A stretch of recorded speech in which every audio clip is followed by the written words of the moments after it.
prometido es deuda, les voy a enseñar cómo sacar el flujo financiero a partir de una tabla de amortización. Esta tabla de amortización en particular, asumí un vehículo como tal, en el cual me prestan 50 millones de pesos, un plazo de 60 meses, un interés del 2.55% mensual, una tasa de interés efectiva anual del 35.28, pues lo hago con la formulita de la matemática financiera elevando a la 2 y restando 1.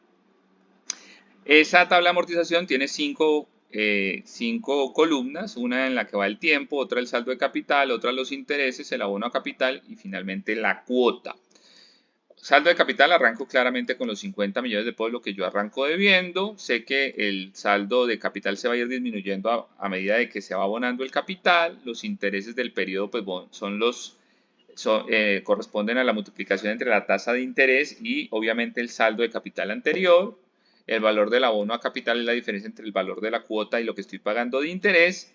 Y claramente el valor de la cuota pues lo saco a través de fórmulas, sea la matemática financiera donde digo que el valor de la cuota es el valor presente sobre un gran factor que es 1 más el interés elevado a la n menos 1 sobre el interés por 1 más el interés elevado a la n, una fórmula de la matemática financiera pues de Coquito, o con la fórmula pago en donde yo le doy la tasa de interés, le doy la cantidad de periodos que son 60 y le doy el valor del crédito como tal, dándome como resultado 1.636.145.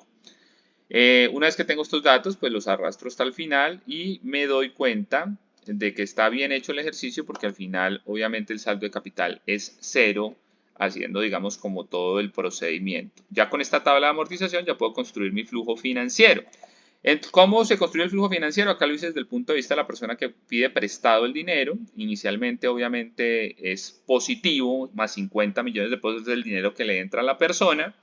Y luego, de ahí para adelante, pues va a ser negativo porque la persona paga, digamos, ese crédito. Obviamente, tiene dos componentes, uno el abono a capital y el otro el pago de los intereses. Ese pago de los intereses va multiplicado por 1 menos la tasa de impuestos a razón de que se crea, cuando yo tengo esos intereses van como un gasto financiero y ese gasto financiero hace que pague una menor utilidad, una menor cantidad de impuestos en función a que declaro una utilidad antes de impuestos más pequeña. En ese orden de ideas se crea un escudo fiscal y yo al pagar esos menos impuestos pues tengo un ahorro tributario que lo tengo en cuenta acá. Entonces observen que yo pago 1.636.145 pero que el impacto en el flujo financiero es menor, es de menos 1.189.895 en un principio. Si se fijan con cuidado, ese escudo fiscal se va diluyendo a lo largo del tiempo. ¿Por qué razón? Porque cada vez pago menos intereses en función a que debo menos capital, es lo que ocurre básicamente en este ejercicio. Cuando yo quiero sacar, digamos, el costo definitivo, digamos, de este flujo financiero, para, por ejemplo, sacar el costo de la deuda, cuando construyo el costo promedio ponderado del capital, pues yo simplemente le saco la tasa interna de retorno a ese flujo financiero y en este caso, pues me da una tasa claramente menor del 1.6575% mensual, que esa tasa es menor. ¿Por qué razón? Básicamente por el efecto del escudo fiscal. Esta es la forma, digamos, juiciosa de hacerlo. Hay una forma rápida de hacerlo, que es simplemente que usted cuando quiere saber el costo definitivo, teniendo en cuenta el escudo tributario, pues simplemente coge el costo mensual normal y lo multiplica por 1 menos los impuestos y obviamente le da lo mismo en ambos casos, ¿no? Ese es, digamos, como el ejercicio de sacar ese costo de la deuda por el lado rápido y por el lado lento, que sería con la TIR del flujo financiero.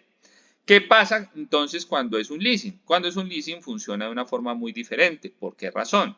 No por la tabla de amortización, porque es exactamente la misma, sino que en la construcción del flujo financiero resulta que el leasing como tal, usted nunca es dueño de la propiedad es del banco y en ese orden de ideas, la cuota que usted está pagando la puede meter como un gasto, digamos, operativo.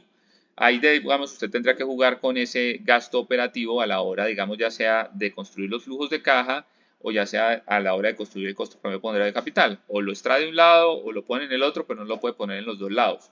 Ahí tendría que mirar para el tema de la valoración. Pero digamos que en términos generales, básicamente lo que ocurre es que usted, el valor de la cuota, ya no solamente los intereses, sino la cuota completa, se va a ir como un gasto y el escudo fiscal se genera sobre el total del valor de la cuota. Y observen que ese no se disminuye a lo largo del tiempo porque como siempre estoy pagando lo mismo, siempre el escudo fiscal va a ser igual. Cuando yo le saco la TIR, obviamente a ese flujo financiero, observen que el costo financiero es mucho más pequeño. Esto no es un tema menor, es una decisión importante para muchas empresas el comprar sus maquinarias a través de leasing con el fin de tener unos ahorros importantes por efectos del escudo tributario. El ejemplo más típico, pues obviamente son las aerolíneas, esas aerolíneas que tienen, digamos, operación en diferentes países y que pues obviamente van a declarar esos arrendamientos de ese pago de esas aeronaves, de esos leasing de esas aeronaves en el país donde la tasa de impuestos es más alta, para siempre declarar, digamos, grandes pérdidas y obviamente pagar muy poquitos impuestos como tal. Ese es un ejercicio, digamos, muy típico y muy común.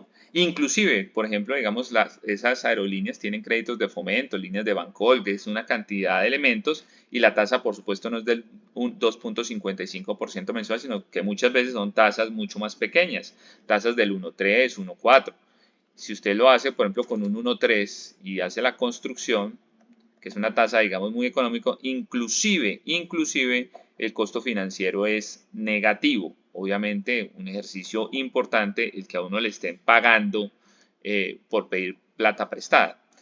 Una decisión no menor, como les digo, y que es de un impacto financiero importante y por esto la traigo en este video. Espero que les haya servido esta información y nos espero en otro video como tal.